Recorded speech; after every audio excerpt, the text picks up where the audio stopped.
Sí, sí. Pues es bonito sitio. La verdad es que creo que tocar por él.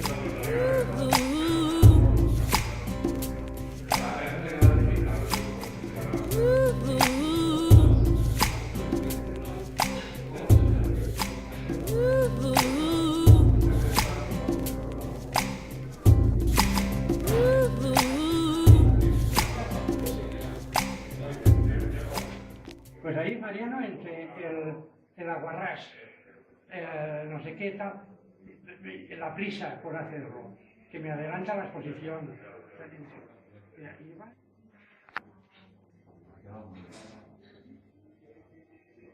Y luego, lo que más me gusta es que convivan aquello con aquello, con las cosas.